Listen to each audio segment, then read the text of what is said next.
Oh, hi guys, welcome to my simple and quick review. This is Eva. This is Unmarriageable by Sonia Kamal. So if that's the book you're looking for to read, or you want to listen to a book review about it, then you're here for the right thing.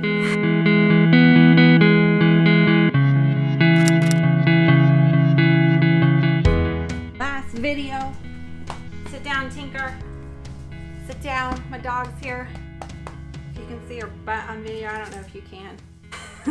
Okay, so today we're doing Unmarriageable, which is a Pride and Prejudice retelling set in Pakistan. And I had to look down and make sure that was it.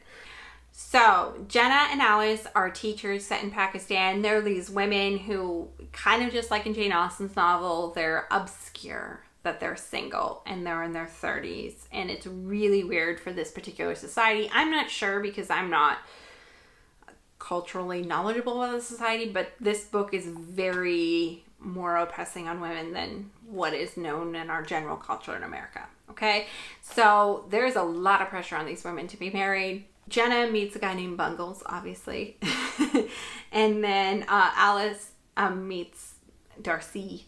I don't know if that's more of a Pakistani name. It does quite follow Pride and Prejudice very well. The main girl, Alice, who is the Elizabeth in the story, she definitely knows about Pride and Prejudice. She teaches English in the school. She teaches that young girls, and she teaches a lot of English literature because she was raised in English schools. There were a lot of weddings in this book, a lot, and not like a wedding was like 5 different weddings. So that was a bit different. It was cool to read about. It was fun to read about. And I really enjoyed that part. I also really enjoyed Alice's friend. You don't get to know her very well in Pride and Prejudice, her best friend. But in this book, you really got to know her a lot more. And she like stands outside and smokes with her in a cemetery, I guess, a lot.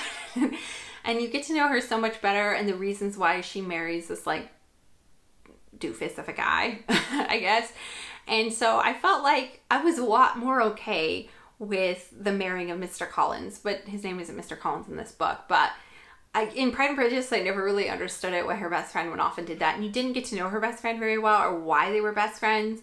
But in this book, I felt like you got to know that. And so that was one big plus of this book too. I liked that it was different and set in Pakistan. I liked all the weddings. That was really cool. And I liked the backstory a lot more because you don't really know in Pride and Prejudice how it's set up. But this one definitely has a family torn apart backstory. Used to have money, but now they don't have money, but they're still at status in this small town. So I kind of liked that there was a backstory as well. So there were a lot of things I did like about this book, but this is definitely not one of my favorite retellings. I didn't feel the connection of like the satire by any means.